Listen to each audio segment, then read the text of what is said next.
What's up, guys? So you may have heard that there was a lockbox exploit that was going around for a couple of days slash weeks, and it does apparently look like it was true. Triangles did confirm that it was true, but they took it down quickly and promptly, and they supposedly removed all of the gains from the players that were using it.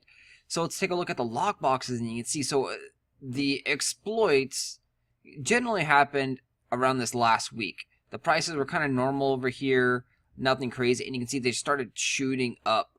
And then this is when they got rid of it, exploit gone, and now the boxes are dropping significantly in value.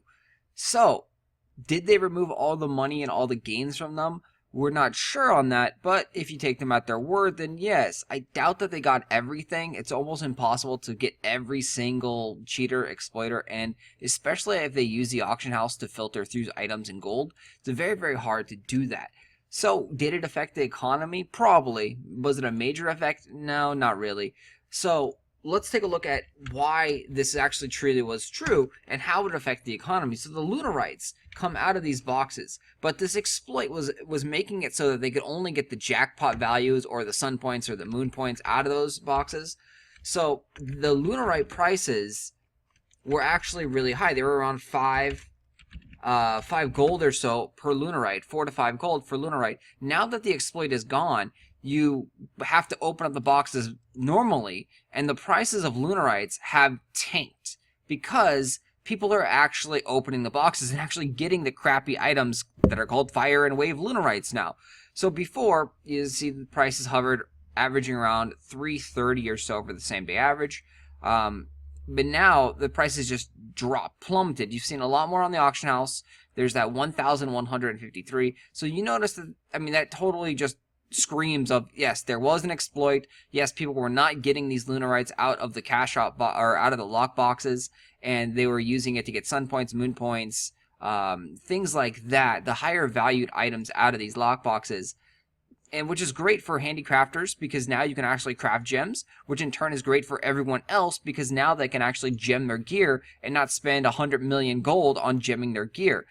It's sad because the gem rates, actually the fail success rates are really, really bad still. But yeah, at least there's some gems out there where you can actually purchase and buy now.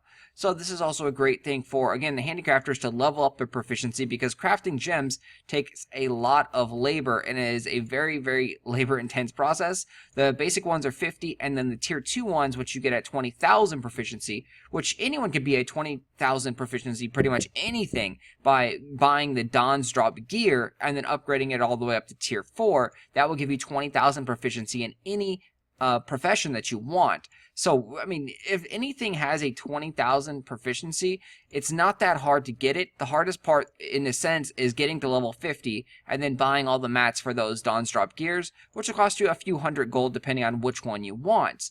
But yeah, getting to 20,000 should not be a problem for any proficiency, because again, there's the Dawn's Drop gear.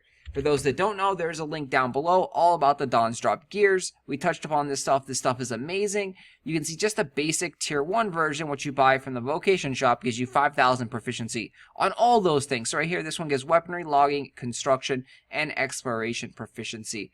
So grab that stuff. That is amazing. I will talk to you guys later. Yeah, those lock boxes have, again, decreased in value dramatically. There was an exploit. We don't know how much it affected the economy because they're never really going to tell us, oh yeah, we missed this guy over here or, you know, whatnot. But it definitely had a significant impact on the Fire and Wave Lunarite prices. So you can see that right now.